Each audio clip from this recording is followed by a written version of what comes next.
Dans cette vidéo, nous allons revoir comment écrire l'équation de dissociation des sels et des hydroxydes. Ces composés sont des composés ioniques. Cela signifie qu'ils sont formés d'un ensemble d'ions positifs et négatifs.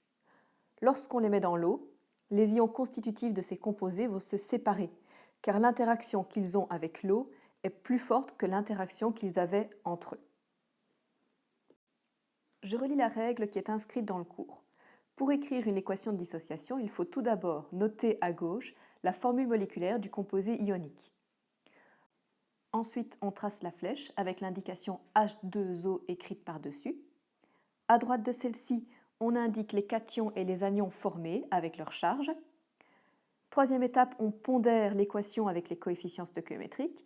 Et quatrième étape, c'est une petite vérification. On va vérifier l'électroneutralité à droite et à gauche de la flèche, c'est-à-dire dans les réactifs à gauche et dans les produits à droite. On va à présent faire des exemples pour les sels binaires, les sels ternaires ainsi que les hydroxydes. Les sels binaires, qui ont une formule générale MX, vont se dissocier en M, qui aura une charge positive, et X, qui aura une charge négative. Nous allons nous occuper du phosphure de magnésium, de formule moléculaire Mg3P2. Il peut être utilisé comme insecticide. Et du bromure de fer, de formule moléculaire FeBr3. Il est utilisé comme catalyseur, c'est-à-dire comme accélérateur de certaines réactions chimiques. Alors, le phosphure de magnésium. Première chose, j'indique à gauche la formule moléculaire de ce composé.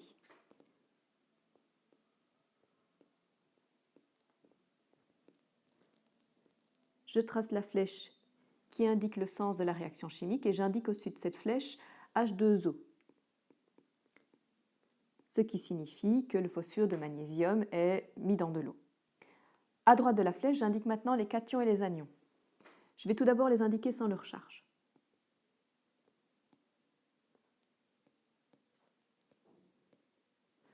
Le magnésium est en première position, cela signifie que le magnésium est l'atome métallique, M, celui-ci.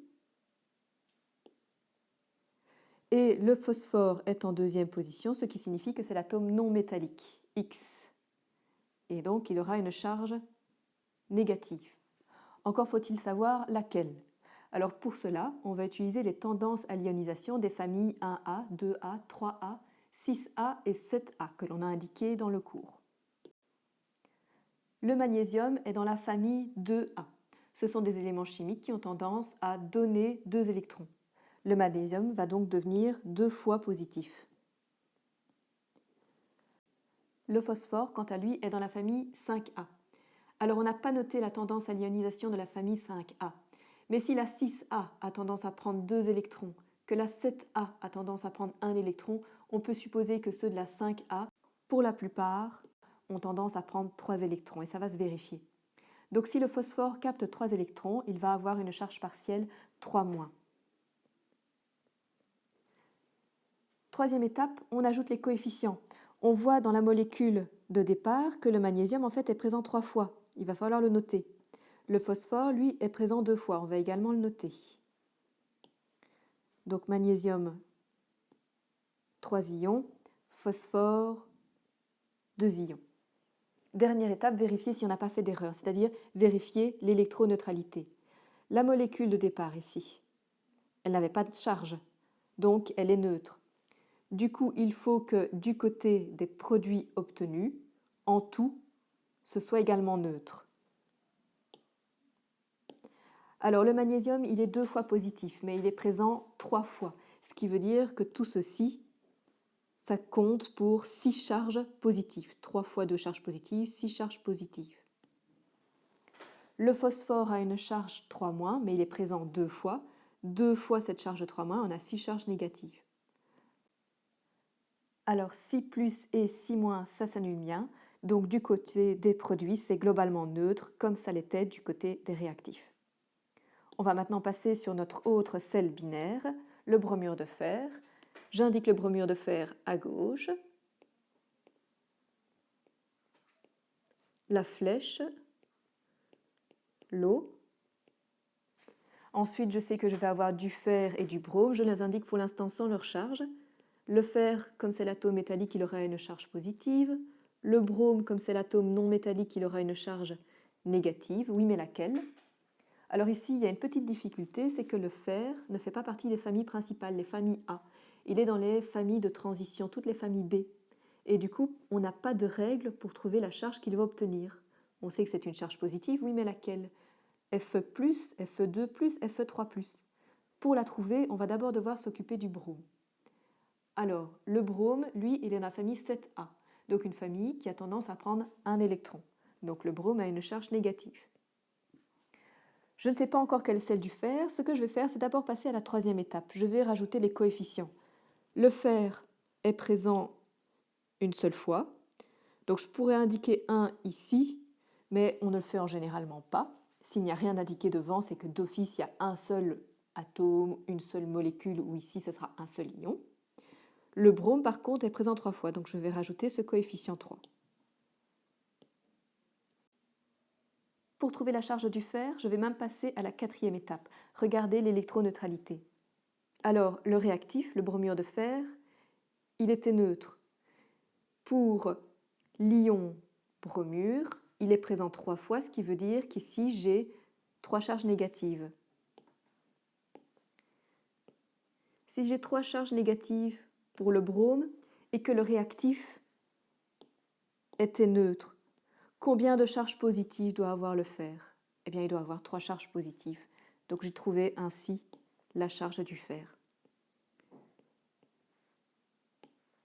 3 charges positives, 3 charges négatives. Les produits sont globalement neutres, comme l'était le réactif. On peut maintenant passer aux équations de dissociation des sels ternaires. Les sels ternaires ont une formule générale MXO, donc un atome métallique et ensuite un groupement XO.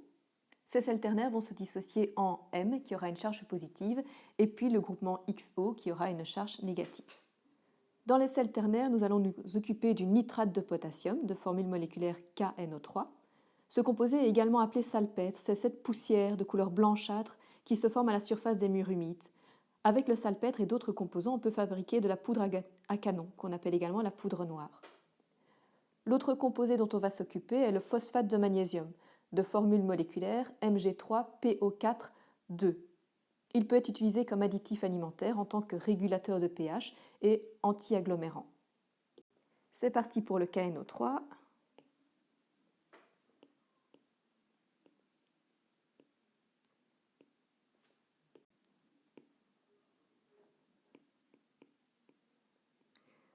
Alors j'indique le K pour l'instant sans sa charge, j'indique le groupement NO3. Quelle est la charge de ce groupement, de cet ion polyatomique? Eh bien vous devez la connaître par cœur. On les a notés dans le cours, vous avez reçu un petit tableau. La charge du nitrate est une charge négative. Le potassium, on va regarder dans le tableau périodique des éléments, il est dans la famille 1A. C'est donc un élément qui a tendance à donner un électron. Donc il devient positif, K+. Je vérifie maintenant, troisième étape dans la molécule, est-ce que j'ai des coefficients à indiquer? Le potassium était présent une seule fois, il n'y a pas d'indice indiqué, et le groupement est présent une seule fois. S'il était présent plus d'une fois, il aurait été mis entre parenthèses avec un indice à droite. Quatrième étape, on vérifie l'électroneutralité. Le réactif ici est neutre. Dans les produits, j'ai un ion positif et un ion négatif. Donc en tout, c'est bien globalement neutre dans les produits. Super, on peut passer au suivant. Le phosphate de magnésium. Il sera un petit peu plus compliqué, un petit peu plus long. Mg3. PO4, 2.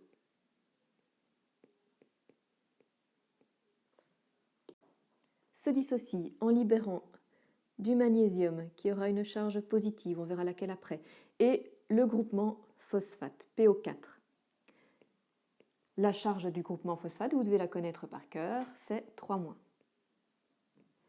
Quelle est la charge du magnésium? Le magnésium est dans la famille 2A, famille qui a tendance à libérer 2 électrons. Le magnésium est donc 2 fois positif. Troisième étape, je rajoute les coefficients. Le magnésium est présent 3 fois. Et le groupement phosphate, c'est ce que je vous indiquais tout à l'heure, il est mis entre parenthèses et puis il y a un 2, ce qui indique que dans ce composé ionique, il y a 2 phosphates pour 3 magnésiums. Et on vérifie maintenant l'électroneutralité. Alors, le réactif ici est neutre. Le magnésium est 2 fois positif, mais j'ai 3 ions 2 fois positifs, donc j'ai 6 charges positives ici. Le groupement phosphate a 3 charges négatives, mais est présent 2 fois, donc 6 charges négatives. 6 charges positives, 6 charges négatives, ça s'annule. Notre équation de dissociation est donc correcte. On termine maintenant avec les équations de dissociation des hydroxydes. Les hydroxydes ont une formule générale MOH, c'est-à-dire un atome métallique qui aura une charge positive, et le groupement OH qui a une charge négative, OH-. Ça ne changera jamais. Nous allons travailler avec l'hydroxyde de sodium de formule moléculaire NaOH. C'est un composé très corrosif utilisé par exemple dans les déboucheurs de canalisation. Et nous allons également travailler avec l'hydroxyde de magnésium de formule moléculaire MgOH2. Il est utilisé en tant que médicament comme antiacide, donc pour calmer les brûlures d'estomac, le brûlant. C'est parti pour le NaOH. À gauche, le composé. À droite, les ions. Donc j'aurai un ion sodium et l'ion polyatomique OH, toujours une seule charge négative. Le sodium est dans la famille 1A, c'est donc une famille qui a tendance à libérer un électron. Donc le sodium, on aura un ion une fois positif. Je le fais un peu plus rapide cette fois. Au niveau de l'électroneutralité, tout d'abord, les coefficients. Le sodium était présent une fois, le groupement OH était présent une fois, donc tout va bien. Au niveau maintenant de l'électroneutralité, le réactif était neutre. Dans les produits, on a une charge positive et une charge négative qui s'annulent, donc tout va bien. On peut passer au suivant.